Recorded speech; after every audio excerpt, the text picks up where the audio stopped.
Well, we can start over again. Okay. Welcome, folks. Sorry about that. Thank you for joining another episode of the Weekly Tangent. We had a little bit of an issue there. We've been trying to get the live events running, but it's been a little bit tough. So now we finally got it up and running, and we're good, and I think we're doing it the right way. We had it on mute because we've got some weird... We have a mic. A mic that we can't see, and we have no idea where it comes from, and it's none of the mics that we normally run off of. There's just a microphone somewhere. It's not on the cameras are disabled. It's on our phones. It's on our laptops, right? Yeah. So, and we had a weird issue with that, so we were trying to mute it, and we muted all the mics, and it was giving us some trouble. So now you should be able to hear us, and we're back on track. I did say welcome some guy, and then I saw your thing, and it said now I can't hear you, so we thought we were good, and now it's back and forth. So appreciate your help on that. We were trying to get the screen behind us working, but it's a little too bright, or not bright enough. And it's kind of like blurring out in the background. The white from the walls, I don't think helps either, right? Yeah, so. Nothing works on that side, but I think we've got it. We were at least on time. We had the stream live. We just didn't have the mics unmuted. We should have the events all dialed in for all the next ones, so you get notified correctly. We'll get the mics all. Yeah, thank God the notifications worked. Yeah, that one went through fine because I even had it scheduled on mine, and I got the notification on my phone, which was kind of nice. So all I had to do was click on it to get it to come up. So hopefully in the future that's what we'll have, and we will find this ghost mic somewhere. I don't know where. It's got to be on the PC itself. And I don't know how that's possible. That's so strange. That it would have a microphone on the PC itself, but I guess it's possible. I don't know. We'll see. Another story for another time. Yeah, exactly. But there are stories for this time. We've got a couple new games getting ready to deploy that are probably going to take the attention away from Anthem, and I'm hoping that. We don't have the same issues we had with Anthem, although not everybody had issues with Anthem. I did. I had a lot of issues with that game. That's unfortunate. Yeah, it was. And I mean, some people did, some people didn't. I had a lot of server issues.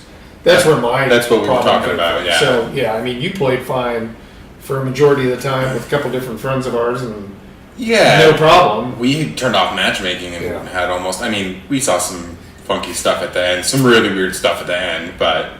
Yeah, I think I don't know. It was just we all had issues, and some guy, he actually works with us here at WildTangent, so he plays Fallout 76 with us, and we all had issues with 76. Yeah, I get crashed left and right. I don't know what it was about Anthem, but man, it was just a much harder game to get started when it was crashing like that because the loading screens were really tough. Right, and if you chose the wrong thing and you went into the forge and it loaded, it was a lot of time that was downtime. So I guess there were some things fighting against it, but that's the past. We're moving into the future. DMC 5 is out tonight. Yeah, it'll drop here about 3 hours out. Yeah, you're going to be playing it right away. Yeah, I'll be right up at 9. So I probably won't. I went with the physical disc. You grab the disc? Yeah. Cool. So I won't be playing until tomorrow, probably in the evening. I'll record it all, but I don't know. It's an exciting game. I did that.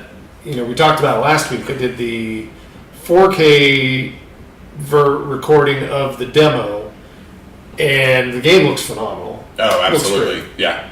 I was happy with it. It took me once to go through the demo to get to the boss, and then I had to restart it, and then I was able to finish the boss. So I'm kind of guessing that, there's some difficulty level that you can adjust. Mm-hmm. But they were trying to get everybody through to the end, so it really wasn't that bad, right? I'm hoping it's going to be a little bit more challenging. I'm kind of looking for that Bayonetta kind of difficulty. I figure when we flip this thing on and the next day, we'll be able to ratchet it up a little bit. Yeah. So it's going to be a fun game. So we've got that dropping. I'm looking forward to it. I'm a little pressed on putting some of the additional arms as DLC. That was weird. That you can't earn in the game. And I know they were trying to do it's kind of a cosmetic spin because they're items from other games, but I don't know, I looked at them, they seemed unique enough to me. Yeah. You know, and then the price that they put them at, they're like $1 or $2 in the store, so it's not like this big cash grab. So you buy them each individually? There's not like a pack of like all 4? As far as I know, if you buy the deluxe edition, I think you get all of them through that You just for get like it the as a $10 or bundle. whatever. Right, Yeah. right. So they must be like $2.99 a piece. 2 of them are $1 and 2 of them are $3. Oh, okay. So it seems like I could see if they were like putting like orbs or stars or whatever in the store. That would make sense that if you wanted to kind of goose your character, but like Right. locking the playable stuff. I mean, the game's being reviewed super well. I'm looking Oh, forward to yeah. it. It just seems like an odd thing that after like Resident Evil 7 and Resident Evil 2, those games Yep. are basically have almost no purchasable cosmetics. I think you can buy skins that you can also unlock in the game anyways. In Resident Evil 7? Or 2. Oh, in 2, yeah. Yeah. I was going to say in 7 they had the DLCs for the season pass kind of thing, or Mm-hmm. multiple. But that's all they had too. They didn't have like any kind of Yeah, so it just seems like a strange thing to put into the game for $1 Yeah. or $2. So Yeah, well, hey, you got to try different Right. things, right? So I guess I'm not going to complain. They were able to bring it out. It's a good game. They've been on a hot streak. We talked about like Resident Evil 7 kind of kicked it off for Capcom to get them back in the game. They had Monster Hunter. Monster Hunter Worlds. They've had a couple Monster Hunters. Yeah. Across the different platforms, mainly on Switch. They had Resident Evil 2 Remake. Yep. Now they've got DMC 5. Mm-hmm. So they're just kind of teeing them up. They've got 3 coming. Probably another RE3 remake. I can't imagine that's not a real thing. And potentially they've got Resident Evil 8. in some places. Probably, right. And I'm sure that they'll... I can't see that they won't do something with Monster Hunter since they had such a huge reception for console players. Yeah. A lot of Monster Hunter games, if everybody's aware or not, they used to be only on really the portable systems. They tested it out on Wii, a couple other ones. Right. But but mainly it was like PS Vita, 3DS, right. that type of thing. Now Switch, they have 2 of their own versions, I think it was. That are more of the... Traditional, yeah. They don't come with quite the quality of life improvements that the new one did. The new console Worlds one. Or No, console that one PC was Worlds fantastic. Huge game. We played that. We Yeah. played a lot of that. So they've got that new... I don't think they've officially called it this, but I think in that later year DLC, I think they're adding the competitive G rank, the thing that kind of Yeah, where everybody wants to... the real hardcore players Yeah. can step it up yet another notch outside of the legendaries, or I'm sorry, what are they called? Not legendaries. Elders. Yeah. No, they have... God, they've had such a good run with that recently. I'd love to see it on PC. I have not... I've only played... Well, we played it on PS4. Yeah. I would love to see the game on PC and kind of like on a jacked up setup. Oh, I'm sure. I'm sure it looked good on a PlayStation 4 Pro, which is, what does that have? Like basically a GeForce 5 or 6 series in it at this point. Oh, I'd have to think. So I can only imagine what like a 1080 or a 2080 would do. Yeah, they look phenomenal. They've got, outside of the Capcom stuff this week, you've got Division 1 week away. Are they doing another beta? They did the open beta last weekend. They're for not doing everyone. it for this weekend. I don't believe so. I don't think so either. I haven't heard so, which is fine with me. We touched the beta briefly, but intentionally didn't want to really nobody wanted to overplay the beta. Let's say. What was it? You had the Wildlands run on beta. You and John. Oh, gosh. Basically burned out on the game on the beta. Yeah, bought the game and promptly played 2 zones and then put it down. Yeah, I kind of have a back and forth with beta games. I'm not sure if I like... I love testing out early access stuff for indies, but when it comes down to betas and alphas, or not alphas, betas, I just kind of, if I know it's a game I'm really going to like, I'm really tentative on not playing demos or betas any longer. Yeah, and obviously I record them, but we've talked about this as well, and even to the extent of there used to be the fun allure of you get to play something that's not out, or you get to play the alpha. There used to be a little bit of the prestige that you were getting into it. And now sometimes I feel, to your point you were just making of we would get these games and be like, well, I've already played the first 9 levels and I've seen the first 4 hours of cutscenes and whatnot. So it's even on some of these upcoming games, I've stayed about as blind as you could possibly stay on the next From Software game, because that's Sekiro was 2 weeks 2 weeks away. 2 Fridays? Next week's podcast we'll be talking about playing it in a week. Yeah. Right. So. Oh, and on Division, Tuesday, if you get the gold edition, is when you can play, and then Friday or Thursday night is when everybody else, all the plebs, can play. Right. Does the gold edition have early access? It does. It has 3-day access. So Monday night, really. I'm not sure how I haven't heard that. Yeah, they were talking about it. Okay. So you have like Monday Pacific at 9, I think, is when you can fire up the gold edition, and then Thursday, which is East Coast Friday, right? Everybody can jump on. So yeah, they're doing a little bit of bonus for the actual gold versus the lower, like, regular people. How much of that is bonus, and how much is that is we're going to turn the servers on early for a few people? And I'm sure that it doesn't melt down, right? Well, not to bring up old wounds, but they've had like a really bad run when they try to kick off, like, okay, everybody go play on the server at one time, and it just kills the DRM that they use. It kills like the servers they use. It kills Uplay. It kills Uplay itself. So yeah, they've had one issue after another, and it's not been really. I remember when we were all in chat for launch night Division 1, and it was like everybody was all stoked, and then like Uplay collapsed. They brought that back up. Yep. Like then the server queue collapsed. It was one after. And it was like eventually, what did we? I think we were all good sports. I think we waited it out until, I don't know, 3-4 o'clock in the morning or something like that. It was midnight for somebody, and they got in, and okay. Everybody else, it was like 2-3 hours later. Right. Yeah, and then finally, like the next day, everything was fine. And it was right. good. I mean, the game wasn't good, but well, it wasn't good for another 6 months. But so, what do we have tonight? We've got, so the first game we're going to jump into is Pumped BMX Pro. So for anybody that likes Trials, a Ubisoft game, funny enough, we'll just flip that right over to them. Ole, that intro. So, if you've ever been a fan of like some of Ubisoft's games, Trials is a game where it's a physics-based motorcycle challenge. Every level's a challenge to get through. Borderline on, I don't want to say puzzle elements, but that's almost what it reminds me of. It's almost like a puzzle, because you have to gauge like how much gas you're giving it, how much brake you're applying, how you're landing on objects, when you can use the object to like jump to the next object. And the game that we're showing now, Pumped BMX Pro, although it's not a gas-driven vehicle, same idea. You have to kind of continue momentum through while you're doing tricks and while you're doing special things to be able to get stars, to be able to get through the next level. We didn't record a lot of footage on this game because it's so short in each level. Like, once you get to it, the challenge is just repetitive. Like, usually you're playing 20, 30 times. I mean, these are successful attempts. And you'll see it. Yeah, I have some failures in it to show that kind of stuff. But you see some of the pretty awesome attempts that it looks like when you get to the end. Like, here comes one. This is like the last one that I did. No, this is the forest.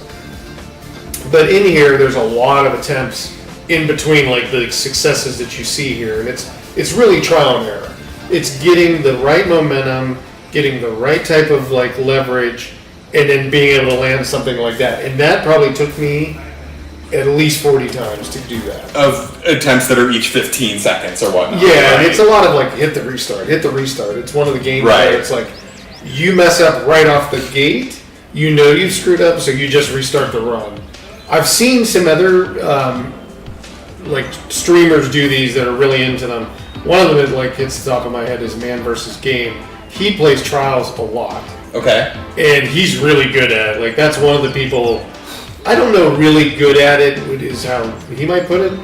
He's just very dedicated to get things right. Okay. And he will sit there and plug away on it. I think I've seen him, I want to say like 100% the first Trials game. I have And that's a damn hard thing to do. I have the first one that I want to say I had to have procured because I think maybe it was like a PS Plus giveaway or something like that. That's how I they've had done it. a couple of them like So. that. Yeah. And I've picked them up because they're great games. And usually, like on Uplay, I think they've given it away. Okay. And, you know, there was a couple deals where they were giving them out, or you got them through a Humble Bundle or something. And, yeah, I mean, this game is very much the exact same thing. A lot more tricks that you can pull in this game. So, like, the BMX side comes in. I mean, yes, motocross has, like, cans and stuff like that. Right. But in here, the trick level difficulty, man, it's not difficult to pull it off, but to get the damn stick in the right position is tough. Interesting. It's tough. I mean, you've got a lot of tricks. There's points where, like on a run like this, you might have to do a trick in front of a photographer. And that becomes tricky because you'll have to choose the right trick, keep the momentum going, and then be able to pull off the end goal of like finishing the level. What do the other characters in the game do? Do they have other tricks? As far as I know, this is the only character you play as. Interesting. Okay. You may unlock something if you get to the. I thought there were unlockable characters and bikes. It could be just cosmetic. I wasn't. It could be that's kinda what I cosmetic. was 'Cause thinking, I don't think that there's other characters. Let's say that, but I think they're unlockable. Okay. This is the character you can play through the whole game with. Got it. So let's jump over to another game. So this one, I will throw the link in the chat.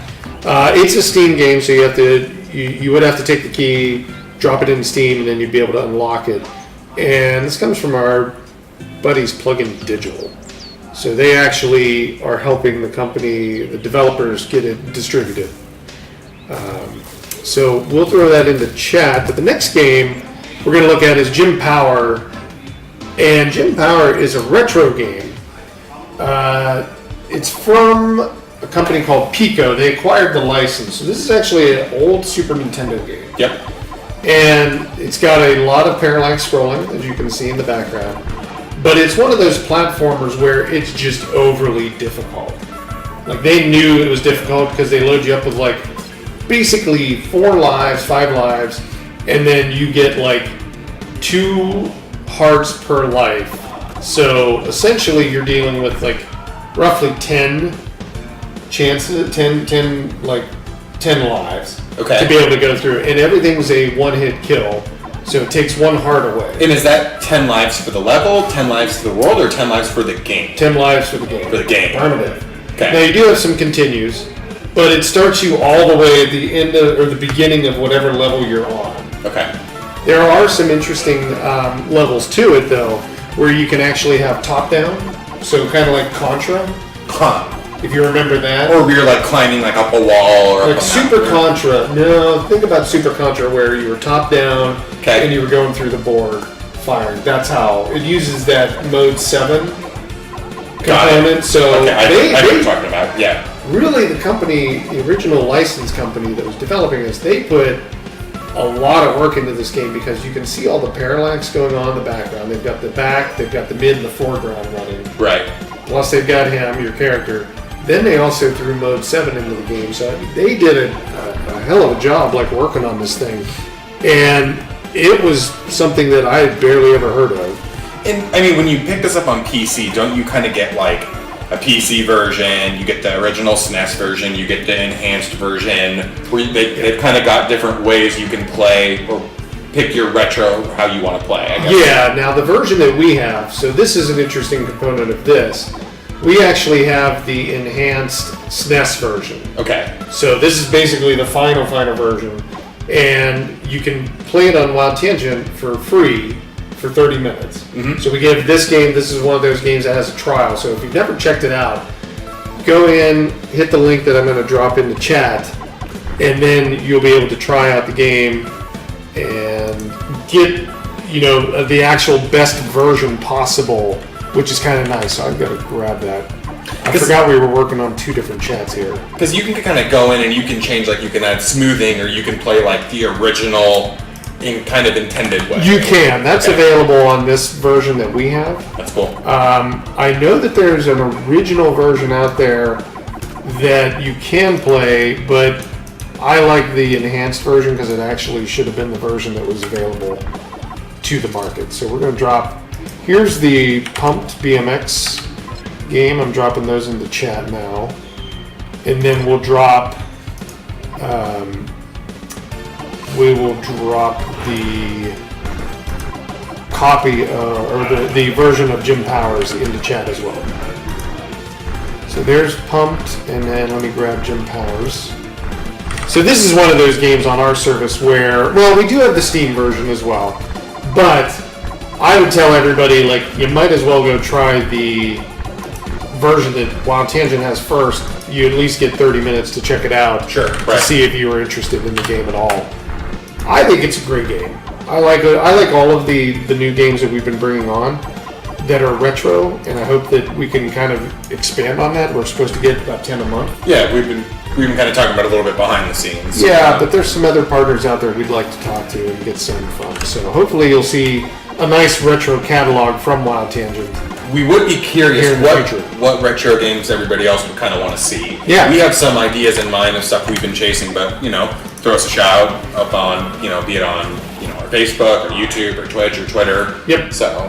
Yeah, definitely if there's games that you enjoyed as a Super Nintendo player or a Genesis player back in the day, or if you've just been interested in that, throw them up there. We can always go and try and find it. And you can use that. You can just use the comments to be able to drop that in, or hit us up on Twitter. We'll leave our Twitter right. of the actual show. I always find it. This is one of the mid-level bosses here. Right?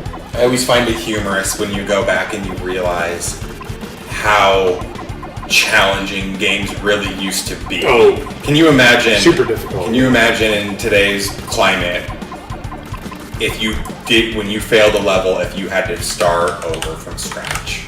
It takes your stuff from you. None of this. Oh yeah, I can tell you that there's a couple games like that. Yeah, there's a few. I find it really. Volgar is one of them that comes to mind. Right. It's super difficult. Right. So I find it a little. It's curious the way that, because all these games these days have, and I think it's in the spirit of wanting everybody to play as much of the game as possible. Because if it's too tremendously difficult up front, people will be like, well, for sure. Right. So. Yeah, and the other side of it is that with retro polygons are not the thing. Pixels are. Right. And essentially, if Nintendo would have just hung in there with the 16-bit until like 2019, they would have been ready to go. They're still in the lead in some ways, but yeah, no. This is the difficulty level is over the top, and the art style is cool, and they use everything in it, and you get like the full experience of playing it on a SNES, but on your HD monitor, right? Which is awesome. So you do get the, with any of the presentations that Pico does, they actually have the gutters or the borders to kind of give you a nice full screen mode where you can have some artwork on the sides. But if you play in Windows mode, it's just the screen. Right. So it's just a 4:3 resolution or layout. So that's Jim Power. Let's jump. We're continuing the month where we've been doing stuff with Warner Brothers, getting their games visible. Batman Arkham Origins is the final game from the Arkham franchise that we are showing right now. And this is the version that, I don't know, some people had issues with. It took away, your voice actors that you were used to. It took away Mark Hamill as the Joker. Right. It was developed by a different studio. This was not done by Rocksteady. This No. was handed off to their Montreal studio, Yeah. if I recall. So it does have a different feel. It is a game that takes place before the Arkham series. So before Arkham Asylum. As far as the Arkham games, it's story 0, Yes, basically. it's a prequel to Right. Arkham Asylum. And it's basically as Batman has really come to pass. The city has no idea who Batman is. They think he's a criminal. Commissioner Gordon doesn't even talk about him. He's like, no, there is no Batman. He doesn't exist. And they don't know who this vigilante is. And essentially, he hasn't made a name for himself. So you start to see it, like right here, for example, Gordon's just like, there is no Batman. So what was their hook for this game? What were they using to draw returning players back in? Is this like more like I hate to say origin story because it's called Origins, so obviously you're talking about, right, but like how do they, because down the line it's like, is it still your big open world? Do you still have the same gadgets? Cause it got bigger, yeah. It did, okay. So obviously everything they built upon is still there. Okay. It's the story that's different. Okay. It does take place in a larger setting, as far as I'm aware, than what Arkham City was. Okay. I believe that the open world is even larger than that. Okay. But you have 9 assassins right off the bat. I think it's 9 that you're trying to fight. 6 or 9. Is this, are these characters still, are they originals, or are they still from the, like, DC universe? It's all from DC universe. Cool. It's all, like, what's the one guy's name? Deadshot? Is here.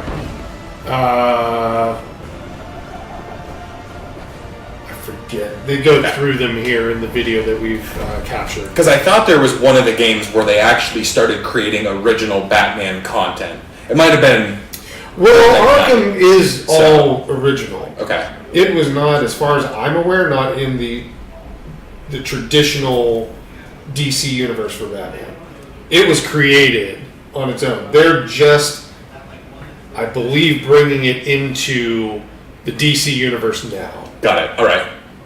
In kind of their lineup. So Arkham Batman is going to be part of the comic books, as far as I'm aware. I could be wrong.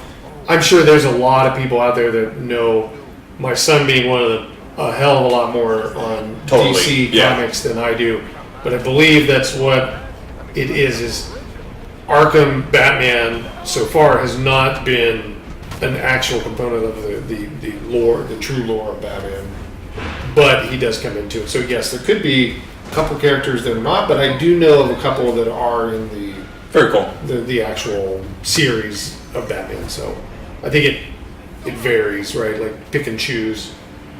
There's been rumors of what Rocksteady's next thing is, and no one still knows yet. I don't know why they wouldn't continue on with Batman unless it's obviously a licensing deal. Right. Could stop that, but. Yeah, even Arkham, Arkham Knight, the final one in that series, was fantastic. That's when Rocksteady, brought it back to their original studio. Okay, right, yeah.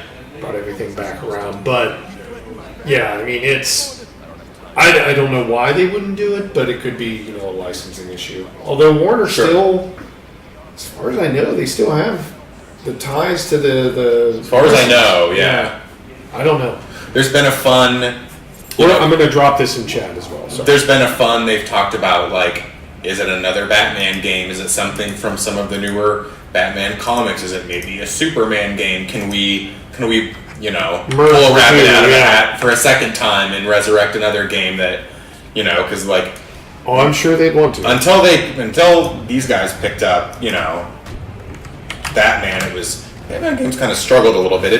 I'd be curious to see... I don't know very much about Superman though, so that's a property that's a little less interesting to me. Yeah, the Superman one. Superman's a weird character to me because he was very popular for me in the early stage of my life, like when I was like 4 to 7. Right. But then, like, if I was to choose, well, I kind of, I wasn't a huge comic book fan, but I was interested in Marvel. If I was to choose my favorite comic book character, it's going to be Batman, though. Okay. Just because of who he is and how he handles himself and the dark stories of his, past, and then the whole, around pretty much everybody's miserable around Batman. Mm-hmm. Right? Whether it's Robin or whether it's any of the Robins, they've all had trouble. I've read some of the Arkham stuff. I haven't read a lot of mainline Batman. I think the last one I read was that one-shot comic with his, where basically I think the Joker's trying to prove that without all the chaos around Batman is just as nuts as everybody else. Right. So yeah, and then there's a bunch of the whole new series, like the Batman the Batman Who Laughs or something like that, which Right. is like a shoot between switching characters, and he's bad. I don't know. It's the universe just gets really, really Right. deep and wide. So this is right here is the first boss battle that you actually go into, and that's Killer Croc, and nobody even knows who he is in this. This is before Like he's... Batman's like, yeah, there's a crocodile man. Got it, okay. And Alfred goes, what are you talking about, a crocodile man? Yeah, because later, I think, don't you see him again, but he's super buff? Well, in Arkham Asylum? In Arkham Asylum, he's the first, Okay. outside the Joker, he's the first enemy you run into where you don't fight him, but he's coming off of an elevator and he's threatening you kind of thing. That's and, right. You know, it's first interaction. So, yeah, and he's in the next one. Well, in Arkham Asylum, he's like 3 times the size or 4 times the size of Batman. Right? Oh, by the time you get to him in Batman ridiculous. VR, he's like this caged up beast, Yeah, right? That's exactly. He was, funny enough though. Yeah, I guess Batman Arkham VR. He was probably more like the Arkham Asylum version than this version. Right, yeah. Because this guy kind of looks a little bit smaller. The later one, he's quite large. Yeah. Yeah. Yeah, no, but there's I like the entire series. I love the Arkham VR experience. It really wasn't a game so much; it was more of an experience. Mm-hmm. Yeah. Really, in that sense. So, I enjoyed the whole entire franchise. I'd love to see them keep doing it. It was a cool, because you've still got the Arkham story here. You still have detective mode. You've still got your gadgets. Yep. All the vehicles, all that stuff. It was kind of an interesting thing to play with that VR experience because it really was more of a detective experience, right? Yeah. So. Yeah, the weird thing about the vehicles in this, sorry to jump on that, is that they're really not. Arkham Knight was the one to really use the vehicle, the Batman tank or the Batmobile. That's right. Where you could drive it around. In these, they're there, but they only drop them off. So when I say Batman vehicles, it's kind of like they're there, but there's no real driving them, kind of thing. But yeah, so here's coming towards the end of the fight. It's actually a little bit of a challenging fight. When you go in this on hard, it's really tough. This was, I think, normal, if I'm not mistaken, when I played it. That's always what I have not played this particular version, but that's always what I liked about the other ones is you really can't get away with like just mashing the buttons. There is even if you play kind of on like basic or simple, you've still got to have like a little bit of there's some coordination and strategy, right? There's some strategy to how you use the moves, and obviously for Killer Croc, you have to do that where you swipe the cape over him. It makes him dizzy, and then you got to go in, do some punching on him, like you get to do a super fast punch combo, and then it jumps to this thing. So you have this kind of like not quick time event, but that's what it reminds me of. Yeah, it's really like that. It's not like the multiple buttons you have to choose, but it's definitely like tap the A button as hard as you can, as fast as you can. So here's kind of the cutscenes. Now I did notice in this game the cutscenes, if you have a 4K setup, they are in 1080p or something lower than 4K. Okay. The game can be in 4K when you're playing it, but the cutscenes are actually in like a standard HD. I've seen a couple games recently that, as I've been going through and playing games on my newer screen, I've noticed that same thing. Not Offender, but another one that was known. It was another Warner Brothers game, Battle Middle Earth, Shadows of War. And Shadows of Mordor. Shadows of War. Shadows of War. Because what they did is they put a patch out where it was like 25 gigabytes of remastered, cutscenes Just all the in 4K cutscenes. that you had to download afterwards. For 25 gigs for just the cutscenes. Yes. Wow. Yeah. Pretty fantastic on them to do that, but yeah, on the disc they were only at the HD level. Okay. Although the game it supported 4K patch and HDR and all that. Right. So that's Batman.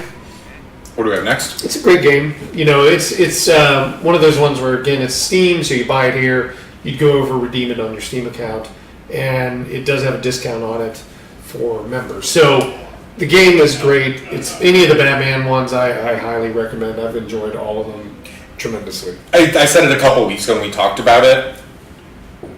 I kind of came to the games a little bit later. I'm not the world's biggest Batman fan. I have nothing against it. It's just not my favorite series. Right. I still think they're excellent games. They're good games on their own, made even better if you like Batman. Right. Yeah, I mean, they're an awesome beat 'em up, right? I mean, that's what they are, a brawler beat 'em up. I mean, that's how they're designed. One thing that I particularly like about them is when I think of Batman, I don't always think of Batman as...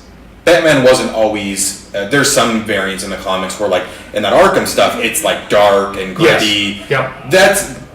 There was some stuff, like, when I was growing up, Batman was, like, pow, right? Yep. Type of stuff. So it's, like, it's an interesting take, and it's a little more... I don't want to mature. That's kind of what I think for of sure, it, right? For sure. Yeah, I mean, it's definitely a grown-up Batman, right? It's not, it's not the Batman from the 60s, right? Let's jump into Metal Slug. This comes to us from... This is an SNK game? This is an SNK game. Metal Slug X probably was close to the pinnacle of the Metal Slug franchise. I've played a bunch of these. Yeah, Metal Slug 3 was good. Metal Slug X. We've got all of the Metal Slug, I think. Mm-hmm. I want to say that we do. But this comes from SNK's, archives. Right, for what they're trying to do. So it's an awesome game. Love Metal Slug. Love the shooting in it. Just the side-scrolling platformer. You can play with two, which is which is bananas in this game. Yeah, I mean, it gets a little bit crazy, especially when there's just gunships galore shooting at you and camels abound and all sorts of stuff. I mean, it reminds me most of Contra. Like, when I first saw Metal Slug, that's what I kind of made of it. Yeah, I mean, it's definitely Contra without the... Contra had its own things, like the essentially multi-level stages. You had the bottom, you had the top, you had the middle, and you had to use those strategically.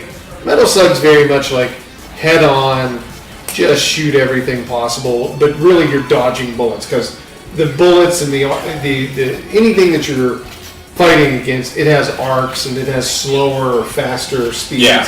And you're really like trying to like dodge that. Contra, everything was just shooting at you really fast. It's also got a level of like, you've got a knife. Yeah. You're kind of going... your close encounters. It's got a...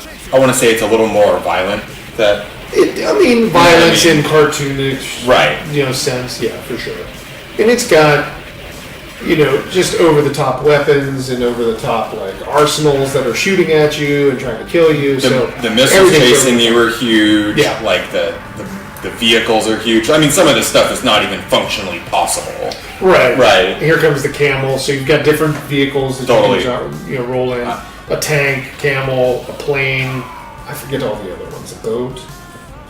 There was kind of... Yeah, I think so. And then they started, as you got into like Metal Slug X, Metal Slug 3, you started to run into where you would be transformed into like a bigger, heavier guy. Right. And you had, varying degrees of effects from that. I forget, you can turn into a mummy in this one. Okay, that sounds familiar. If you get to, I believe there's a zombie. Your camel's got a mounted laser. Yeah, turret. Camel just takes things out. I don't know why the child's there going around, but who knows? But yeah, you've got so many varying degrees of like vehicles, effects that you can have, weaponry. Yeah, it just gets a little crazy throughout the game. And the game is really fun to see. It's all all the backgrounds are hand drawn and look amazing. And, the game's always got that really polished look to it. And now I think here I recorded it at a lower footage or at a lower resolution. It's like only 800 by 600, but you can get this to kick into almost 4K.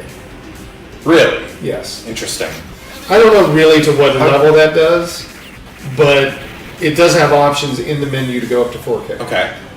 I didn't record it at 4K for this one, but it does have the option to go in like 4096 by 2160 is the highest option it supports in the menu. but it's still tons of fun to play. This was actually one we were going to play potentially here on the stream as a co-op. We may still do that for like Metal Slug 3 or something like that. Right. But. Yeah, and then by the time that this got around to being, remade and kind of made for PC, is like they've got some quality of life things. So you've got like an online leaderboard. You can play online with your friends. Yeah. Right. Stuff that obviously, like when this came out originally, we weren't quite online leaderboards weren't even a thing yet. Right. So they were doing. I mean, that's basically from the arcade days of being able to put in your high score. Right. They've taken it to a little bit different level where it actually has some kind of functionality, for people to play by themselves, but have still interactions. The levels, it actually covers a pretty good depth of levels here. You go from Middle East to, looks like you're rolling through like the pyramids to jungles. There's definitely some globe trotting that goes on. Yeah, you do a little bit of like getting around in this one. And there's,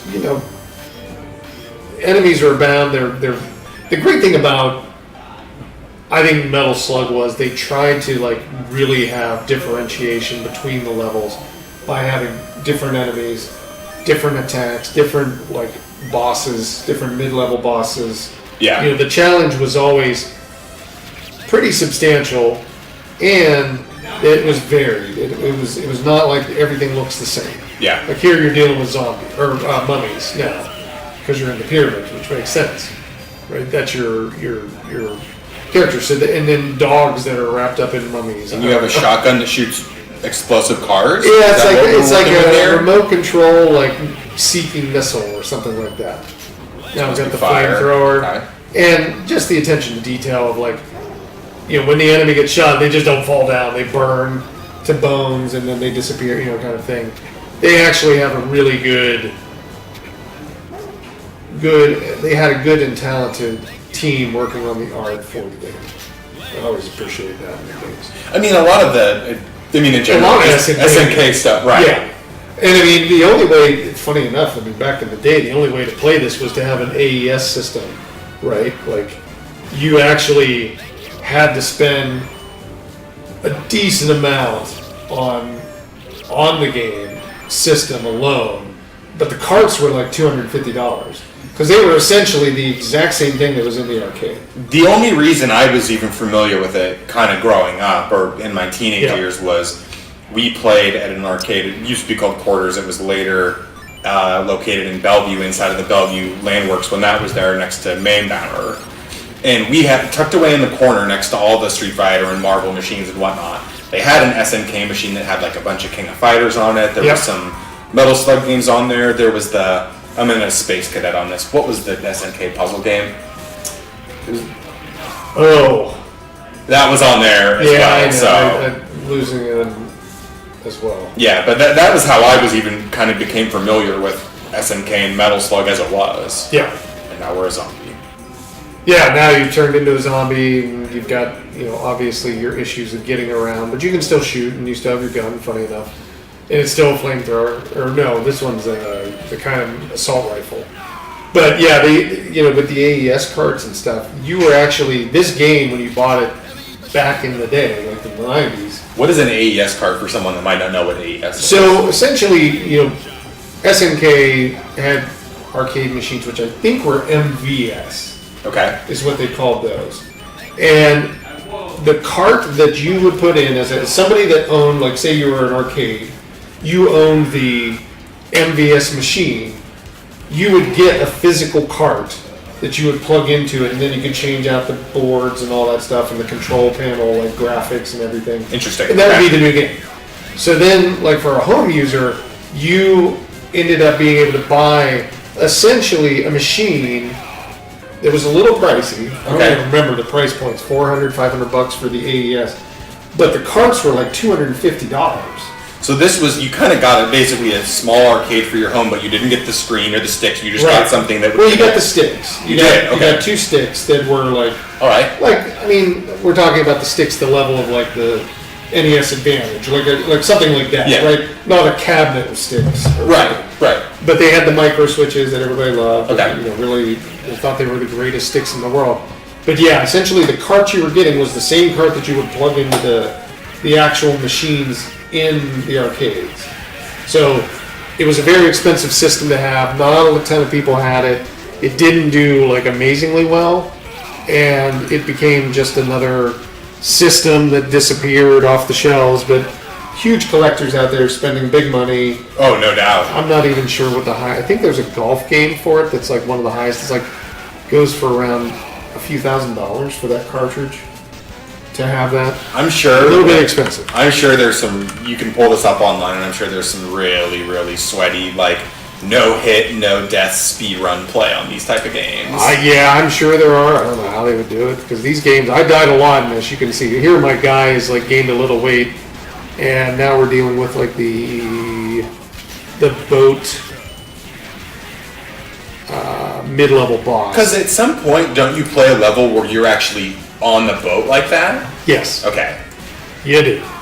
So I'm going to drop this game in the chat.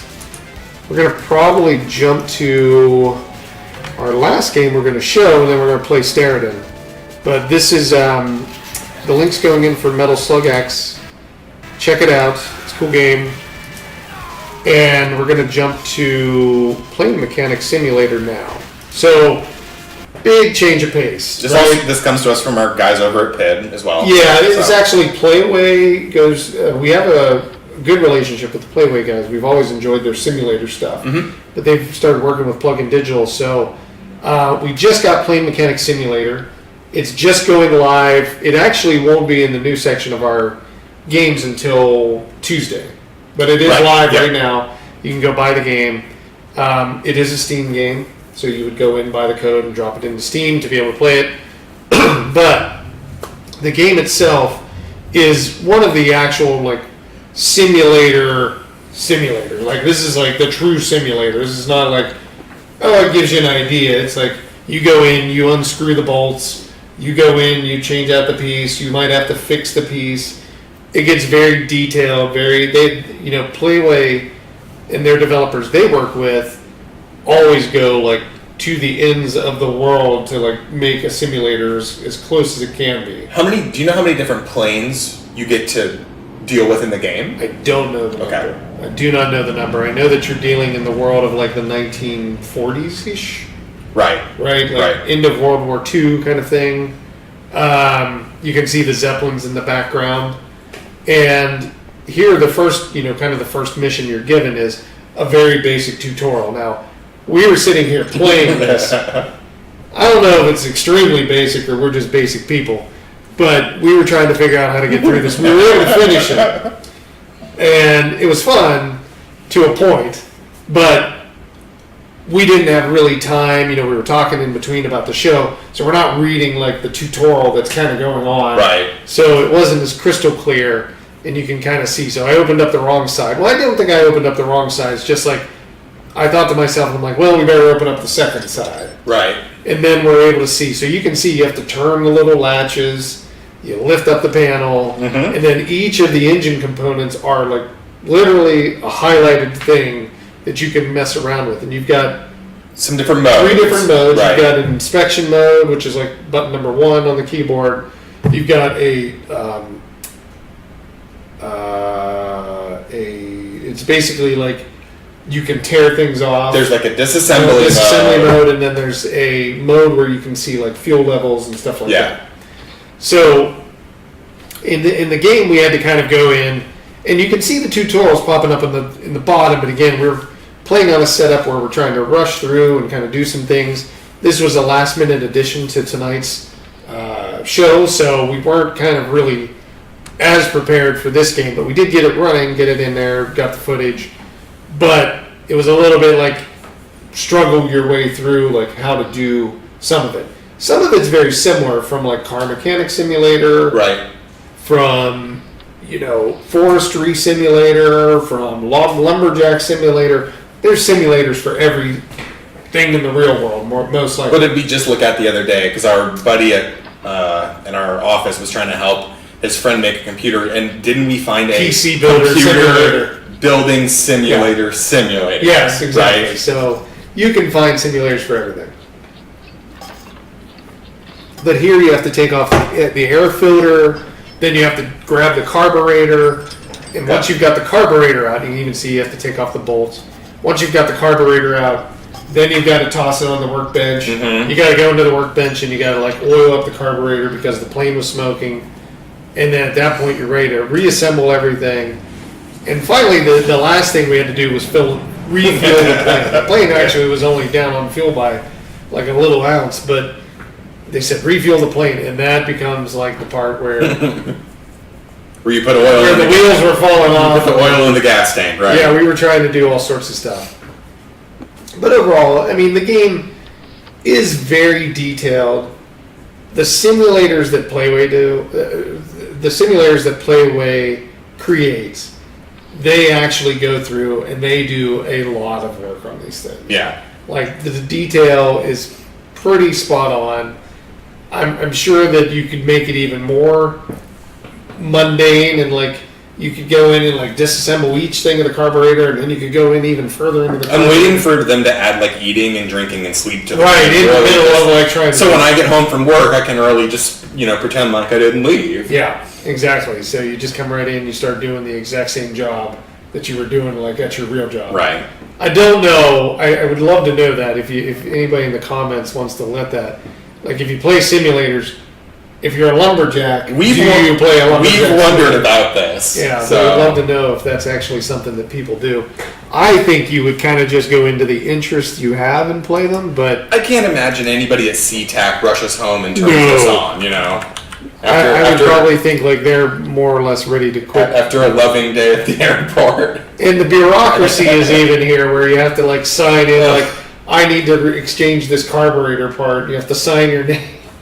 We got an official signature coming here soon, I believe. Right. You can see me scribble on there, and then we're like, okay, we got the new piece. Let's go drop it in the plane. I see some ID on that signature. Exactly. Okay. Well, this is the 40s. Not really sure. Everybody took your word. I'm not really sure what you're trying to get away with here. I'm going to drop this game into chat. So if anybody's interested, you can go and check it out. And we'll do that on both chats, so Twitch and for YouTube. By the way, we do stream to both Twitch and YouTube at the same time, so if you prefer one over the other and you just, for some reason, saw the Twitter and you're like, hey, I'm going to watch you on YouTube. If you have Twitch and you'd rather see it on there, we have the Twitch user tag at the bottom. So if you can see at the bottom of our screen, any of those social media links, definitely follow us, like us, subscribe, whatever it calls for. And we post all of them and get information out to people so we can keep going. Super easy to watch. You can watch from your phone, you can watch from your PC, you can watch from pretty much any gaming system, I think, at this point. Yeah, we kind of optimized the YouTube links that we were using for Twitter so that it did bring you right into the YouTube client, and you could go in and you could like hit just remind me right on the live event message, so it worked out really great. So we'll definitely be using that for all future shows coming up, and keep an eye out for those. But if you're subscribed, you kind of get notification anyhow. It takes you right into the actual live event whenever we kick it off, which is nice. So here, we're grabbing the ladder. We're trying to get the ladder somewhere, trying to put it over the plane. The ladder was going in many different directions, and it just was not. I originally put it here, and I was right. We'll say that. I'm seriously questioning at what point in human history did it seem like the most responsible place to put gas was in the fragile wings of the airplane. Well, I believe that's even today on 747s. I'm never flying again. Gas is in the. I'm never flying again. Yeah. Okay. I know it is a little shocking if you're not aware. I've seen it. I've seen the movies where the wings fall off the plane. Okay, it's not. That can't be safe. Well, if you've ever seen an international flight, you'll notice that the wings when they take off are a little bowed because they are full with, jet fuel. And then when they land, they're kind of like a little bit up in the air. Between you and John, I don't need to fly anywhere anymore. You guys are my line on information about airplanes. No, thank you. Now this would have been a little bit more dangerous because things would have been shooting at you. Yeah. So, and you've got the gas. If I was the Red Baron, I would aim right for the wings, and that'd be about it, right? It wouldn't take much more. That is... So yeah, you can see we're working, we're trucking around. Now we're getting the Bowser, which we were like, I first went here. Brooks is like, no, check out the thing over there. The oil Bowser. Oh, my fault. Okay. So then you see me like huffing this thing around. I'm still trying to go to the gas truck. Now I've got this. But somehow we're talking oil. Now we've got the oil going into the tank, and it's not going to work.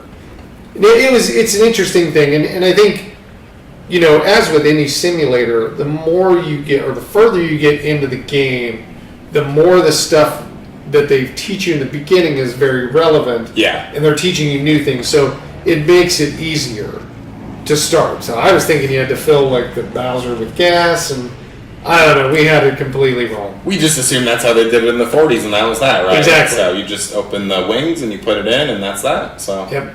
So this is how flight happens. Yeah.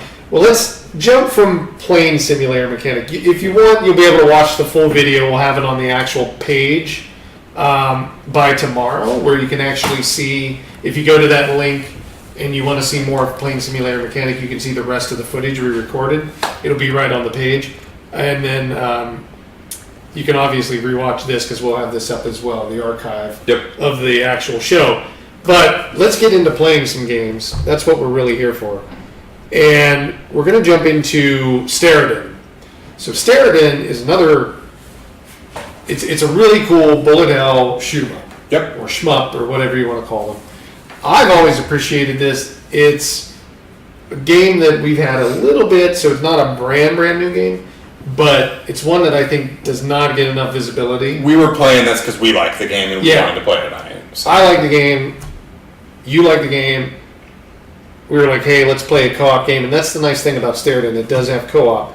So let me go in and kick this off for us. It's got a great soundtrack.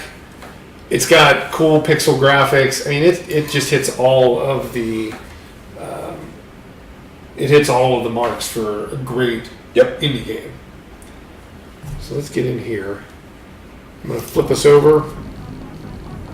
So we'll have ourselves on screen for a bit, and then we'll jump off and jump back on. So let me get we're using controller too. So we've got the low adapter, and we're using the Xbox One controllers.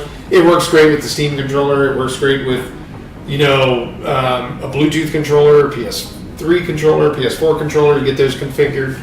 It's pretty good across the board. Let's jump in. So they do have a couple cool features, though. First off, I think I have the settings. Let's make sure we're on the right. On the graphics settings, which is what? Y? Yep. I think that's this monitor's resolution. Pretty sure. Full screen. I think we're good. Sure. And then no in-game HUD. For these types of games, let's just play it. For these types of games, I usually like to leave it on, because that's usually where your bombs or your weapon indicator is, or how much life you have. Mostly in this one, you don't have to worry about it. Well, I played it a lot, so you don't have to worry about it. But so you've got single player, you've got your daily runs, so it's a specific boss that you're going through and dealing with, which is cool. And that changes each day? It changes each day. You got arena, and then you've got co-op. And then you do have a boss rush mode, but you have to get further into it. You have to play enough bosses before you can. Cool. So let's just jump into co-op. And then, yep. So we've got a couple, I think we've only got 2 ships we can choose from right now. Can we do something? Can we trade controllers? So do we have the, yeah, let's do that. That's a good point. Makes it a little bit easier, even though this is really not for anything but the beginning of it. But, there we go. I'm just going to be Tempest. So, I really don't know a lot if there's a story. I just play the game because it's just really good. So we have a shared life bar. I mean, a lot of that stuff when we were playing, Yeah. You know, whether we're playing a Garuda or R-Type, the story in these games, it always, you know, there's a certain level of, I usually don't know completely what's going on. The one thing about Steredenn in this game versus like, well, I wouldn't say Ikaruga, but versus some other shoot 'em ups, is that it's got a little, I don't know, there's a little unfair advantage to the boss in how he shoots. Like the bullets, you have to kind of pre-move. So you got to kind of know a little bit of like their patterns. You got to be ready because there's some really fast like bullets. This one's kind of slow, but there's some like where they shoot, and if you're not really already moving, you're not getting out of the way. I'm not sure I think this gun has a power up. This doesn't even shoot straight. What I would do with that gun is just tap it. Don't try to hold. There we go. That was seeming a little sloppy. Yeah. So the boss definitely has a little bit of a challenge to him. See, right there, that's the one. If you're not moving all the way, you're getting hit. But the upgrades, I will say, are really cool in the game. There's some really solid ones that you can get. Oh, we've almost got him. So he'll drop life for us, and then he'll drop our next boost, so we can get some stuff. So bullet weapons are perfected, so yeah, plus 15 damage, plus 15% drops. Shield breakers. Do we each get to pick one? I think you might, like, if you want that one, go ahead. It doesn't look like I get to pick. I think you get to pick for us. Oh, okay, that's how it's set up. Yeah, first player probably sets up the... Everybody got the guns. Okay. Yeah. So, another thing in the game... I'm gonna need a new gun here. You have two guns. So, if you hit your... I think it's if you hit your bumpers, you can switch between the guns. That's like a rocket of some kind. There we go. Okay. Yeah. So on this control, LB is the rocket, and yeah. Then you even have a melee. See that sword kind of thing I'm swinging? Is that your L1? It's L1 okay. or LB. Yeah. Left bumper, right bumper. I picked the non-melee. I picked the rocket up. Oh, okay, so that's why you have the rocket. That's why you got the rocket. Got it. This big guy will drop. There we go. Something. That kid is the thing. Oh, look at this. Okay, oh. Those things are nasty. They can be tough. The game, like I said, the game can be really overly difficult, and it's permadeath, and essentially, like, we'll die, and we'll start all the way back over with nothing. So it's... I'm down. You know, you definitely kind of, like, beat your head against the wall until you get, like, the perfect rolls, and then you're like, okay, now I've got, like, the automatic bots that'll sit there, and I can just drop those, and you can drop your bots, and we've got 10 things shooting at the boss all at once with like triple. You know what the boss is going to shoot, so you can kind of better plan. Yeah, it gets to be pretty intense, but it's a great game, and it's definitely a little bit. I don't know if we're just having a really good lucky run here, but we're not doing too bad for the first round. See, that's one of them right there, damn shot. You gotta get out of the way. Well, we were doing pretty good. Wow. But that's like your chain that you'll go down. You have different levels. Each of the bosses are random, so the whole playthrough is randomized. Okay. Right, it's basically on the roll. Oh, did I think I put this out, so let's jump back in. Love the game, though. Go up. Tempest.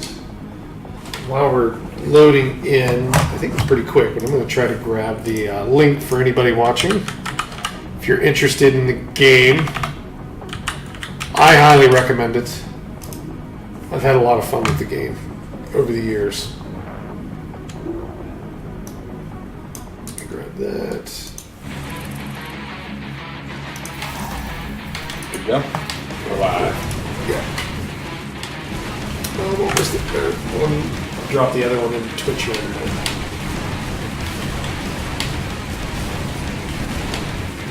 And the soundtrack, you know, obviously we have the volume turned down on it because it would echo and give us trouble because we don't use headsets or anything like that. But I love the music in it. It's got that really solid, like, energizing music.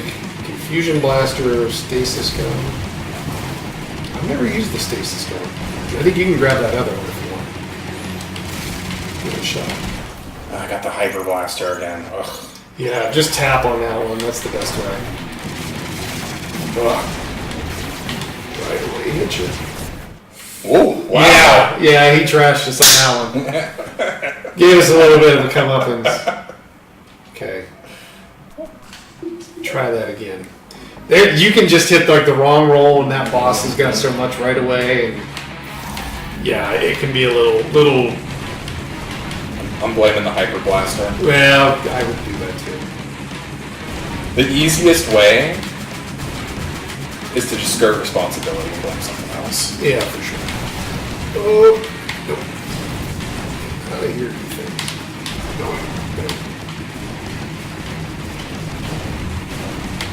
Into something. Nope. Oh, great. Another crappy weapon. No, actually, those rockets are not bad. Hopefully, we'll get the upgrade. If we can get through this boss, hopefully, we'll actually get the. We'll get like the missiles do like 30% damage, and then you start because they're homing. Okay. Then it starts. I've just been holding it down and dodging. Yeah. Not too bad. There you go. Yeah, you take them from the back. Oh, I'll keep you busy.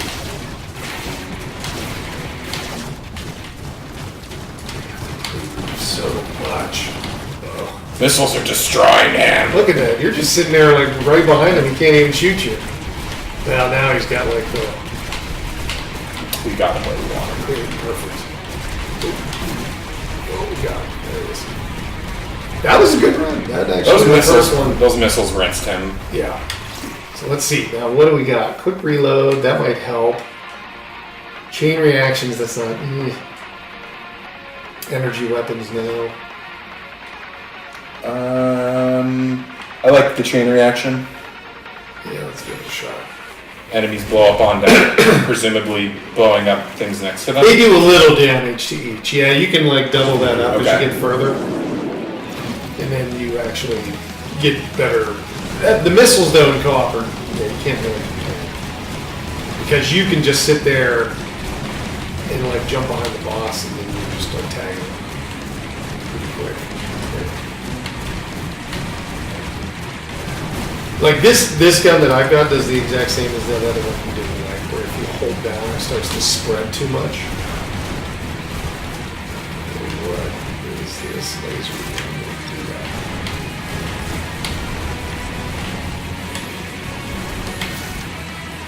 I haven't had this weapon in a long time. Oh boy.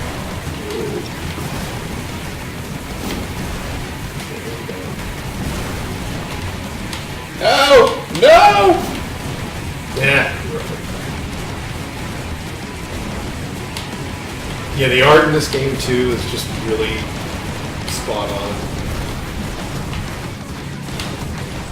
You know, I mean, it's a small team, right? So it's like they do all the art, they do all the music, everything is, the small team. Possible. Go. Let's just get behind the boss again. Yep.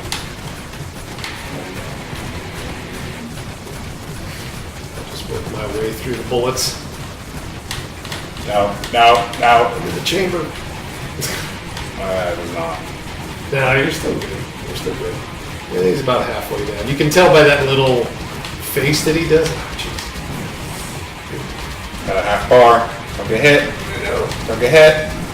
No. Oh, I thought we had him. Yeah. Try again. No, getting past this guy, it becomes pretty tough. And then it gets just progressively harder at that point. I mean, the first level is pretty simple. Now you can die like we did, but it's not as difficult as it gets like further on down the road. Oh, look at that. Oh, I remember that. How's that thing work? It has to recharge, but then I can put a shield up in front of me. Hold the missiles back. I can shoot their bullets back. Yeah, I'm going to switch weapons, I think. Back to the other thing. I don't know if this reflector's going to be good or not. Oh, no. Yeah. Hey. But you're going to be tanking for a second, shoot. Yeah, you gotta really use it sparingly because it has to recharge. I don't really care for it that much. Had enough of my behind him antics, I suppose. Okay. Yeah, this thing's not gonna do it. He's really Taunt focused him. on you. This taunt bit over here. There we go. That's good. I don't know how much damage this actually does to his own weapons.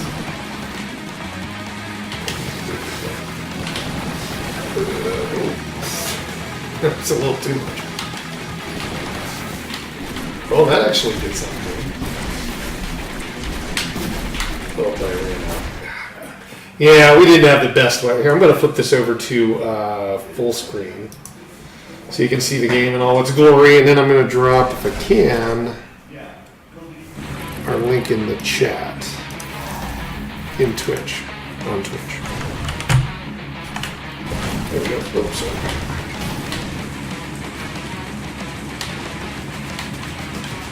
I kind of just like being able to hold. There's actually one interesting upgrade you can get where it's like when you're not firing, you generate a shield, and then you've got to like basically space it out when you want to fire versus when you want the shield to recharge, and it actually works pretty good.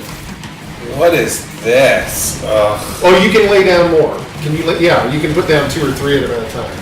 They actually end up being pretty good. Those are the things that I was talking about where you can really, like, if we both have them, you can really start to get them upgraded. That's where it really matters. Another upgraded. Oh, this is down to a half. It's not hitting the weapons I need. Yeah. See how they work, though? Yeah. Still a little partial towards that. You like the missiles? Yeah. Yeah, the missiles are pretty spot on. I like that you get that one missile thing before as your melee. Instead of the one that I have, which is a sword. Which, yeah. Oh, I got that from this time. All you have to do is keep like letting it recharge. And then as soon as it recharges, you can drop another. I think you can have up to 5.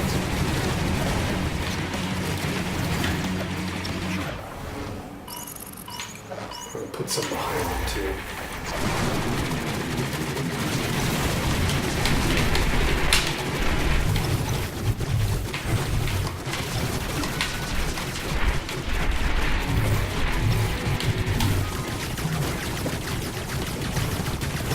Blow up this time.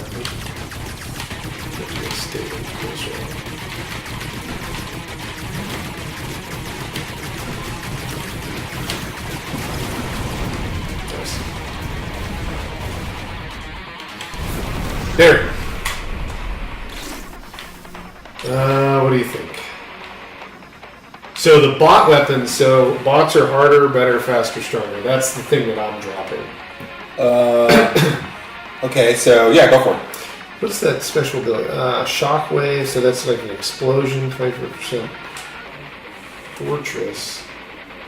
Rockets, okay. I'm either armor or one of the weapons, so you can... Let's do this one. Cool.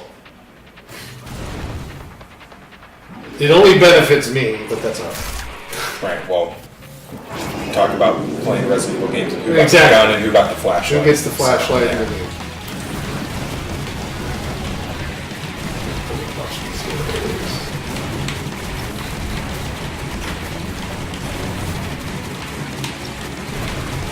And there gets to be a lot of bullets flying on the screen.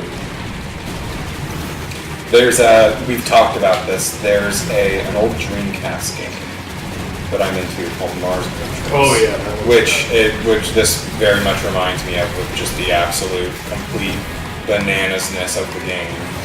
So I got something here as well. I got a robot weapon too. Just lay them out. This is going to be our...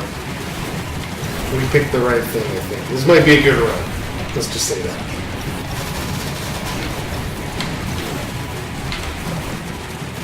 Now, you might be able to lay down 5 of yours. I can only lay down 3. Let's see. I got 3 out.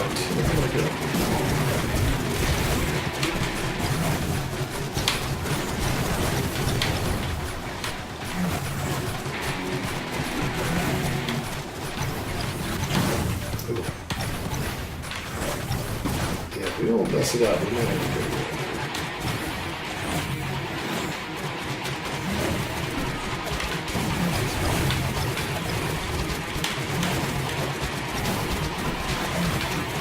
Get him! Those things can be, you know, as good as they are until you get them to where they really can take damage. Sure. They become a little tough to work with. We got there with full health too. I thought we were gonna have him. Yeah, let's do another run. What is your guy? Fortress. Okay, so I'm playing Fortress with that missile. That melee move. Yeah, you have to get really too close in. It's a little tough. Okay, now let's see. Another run of this. So I did notice though in one of those upgrades it was specific to you, so I didn't know that.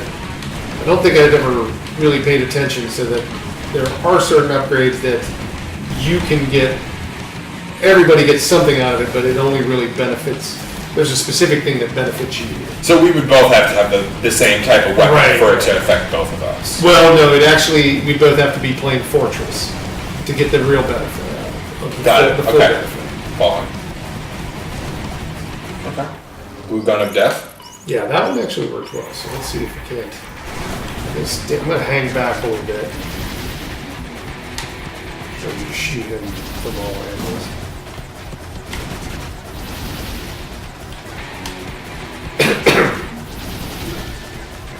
Yeah, it looks like you're just like blowing smoke on him. Or trying to put out a fire. Wow, why am I so slow? What is going on here? I'm like running at like half speed. Oh, it's when I'm shooting a gun. I'm just so slow moving, so it actually like slows me down to shoot the gun.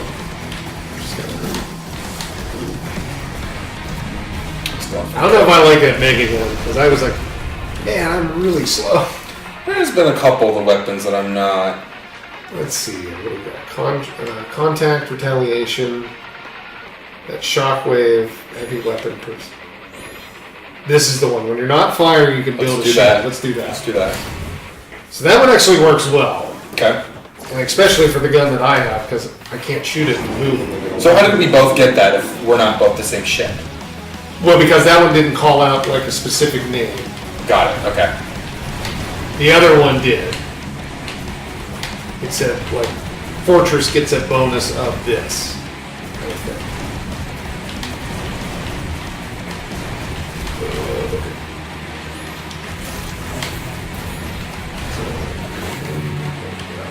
Homing missiles. I'm going to use your tactic. Okay. I'm gonna have an interesting combination going on here. Yeah, so as long as you stop shooting, you can...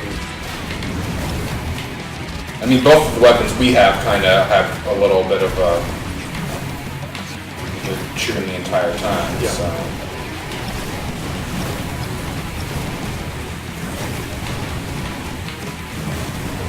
This guy. Doesn't really matter once it gets to a certain point.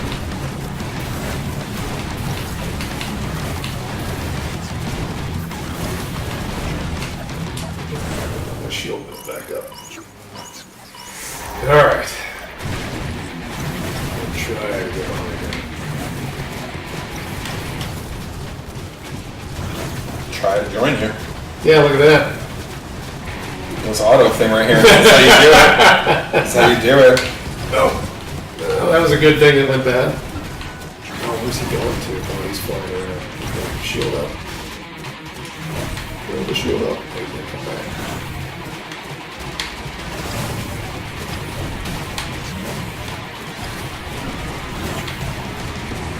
You're better at this We time, got Buster. this. We got this easy. This is a good combo. Shield. Nice. Much better. Okay, let's see. What's our options now? This is where it gets to be interesting. We just start to build upgrades. Heavy weapons perfected. Combo boost. Next gen energy. Avoid one fatal blow per level. I'm thinking heavy weapons. Yeah, that's fine. Let's do that. Unless... Because heavy weapons is your L1, right? So it's not Yeah. going to be our blaster. So maybe we should use... which... I have an energy weapon. You do? Yeah, Oh, what do the you stasis is. I have the heavy. Okay. What do you think is doing the most damage? You think it's yours, the energy weapon? Oh no, hold on, I'm a stasis, so pick the heavy, actually. Okay. Because I don't, yeah. I'm blue, not purple. Okay. So. Cool. Yeah, that's where it gets into, like, you gotta really kind of see what your benefits are gonna be, because obviously you're building your... You know, we're basically sitting there building our build's gotta be set up the right way. That's what I'm thinking.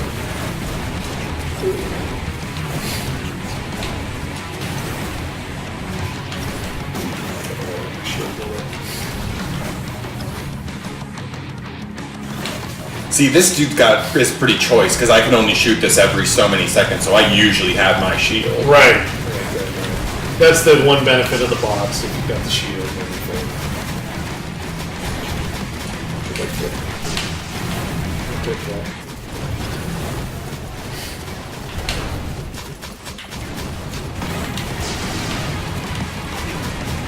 everything. These rockets seem so much slower than the other ones, but they do pack a little bit more kick.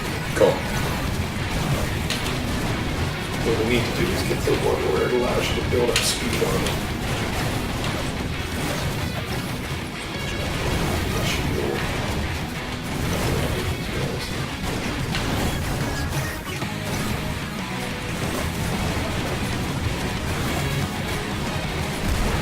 Yeah, then these guys put out like block. I don't get what they're shooting out. They shoot out like little blocks and whatever.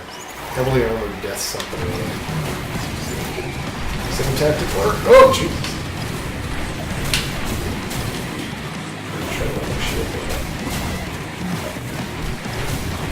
It seems to be slow, so I'm just kind of going in. Yeah, we don't have to get behind them, it looks like.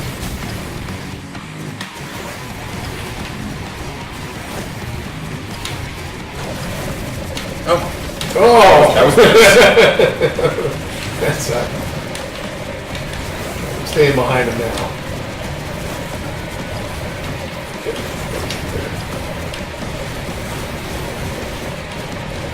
Sitting here on him. He's got a lot of like shield because we've been hitting him for a while. Oh, he's chasing. He's red. Don't get hit. Is he ready? Is he? Don't get hit. He's red. Don't get hit. Oh, we might get him. Don't get hit. I wasn't thinking we were going to get this far. Hey, there we go. Nice. Good health. What do we got now? Heavy armor, combo boost, contact weapon. Is that what you have as your no, your stasis is a box. I have purple, so that's how I've been assuming this works. Yes. So Improve, reconfigure it. Don't stop shooting after swapping weapons. Okay. I don't really swap weapons right now, Yeah, so I can do, and I'm not even really playing with auto cannon, so I can go for armor. That works for me. Okay. So I think that means we're going to have more solid Shield? colored Okay. blocks on the left. So we had 3 or 4 before. This one might actually work well.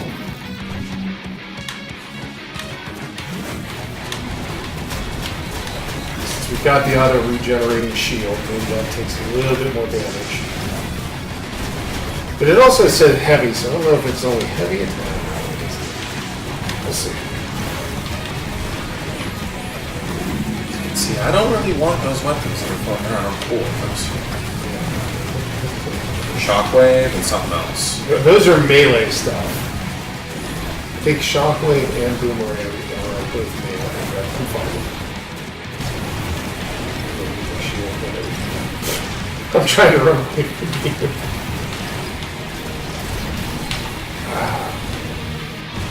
Shield, get up there.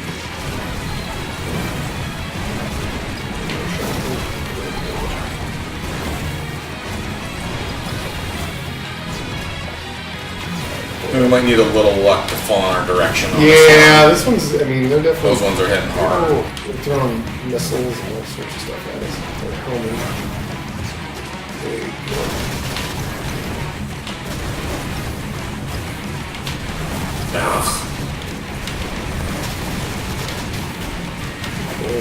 Well, this is our last run because this is the best run. Oh man, he's getting a little more. They're doing some kind of shock over there. That's what that one guy is. We're down to one bar too. Oh, that kit would have been nice. Man, we just need this guy to like let us sit behind. All you need is a chip in the chair, right? Yep. Let's do it. Oh. Right down here. Oh, he just shot right at me. Oh man, that's an awesome game. Yeah. I love Steredenn.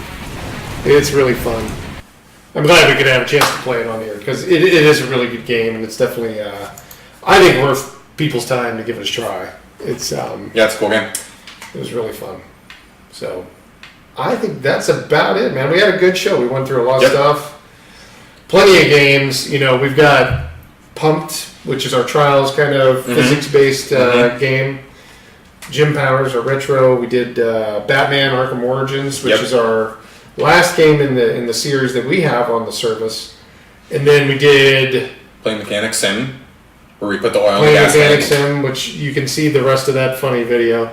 And then we had Metal Slug X and then Steredenn. So that was a full day. I'm glad that we got show number 7 down. Good to go. Permanent setups up. Permanent setups up. It snowed this Covered morning. 2 tables. We're still at work. So We did get snow. But everything should be good. So definitely, if you haven't subscribed, follow, and click the notification bell. Let us know that you're watching. You'll get notified when we go live, any videos we put up. And then you can also follow us on Twitch. We're over on that side. If you haven't done that, you can follow us at any of the stuff along the bottom. We always try to contact folks, reach out to folks, take any information you drop in there. Can drop the Twitters into chat. Yes, we will drop the Twitter into chat. I will throw those in here afterwards because I don't have them readily to go. But check in chat. You'll be able to see those during the show. And then if there's anything, let us know in the comments. Yep. That's basically it. So until next week, same time, hit the reminder button when you see that thing go on Twitter, or at least you see it come up on YouTube. It should be 24 hours, at least within the time frame we're going to cast. But otherwise, have a great weekend. Come back, check out our Wednesday show, Games Gone Wild, if you're really interested in seeing more of us. That's on Wednesdays at noon. But otherwise, have a great weekend. We will talk to you next week. Catch everyone next week. See ya.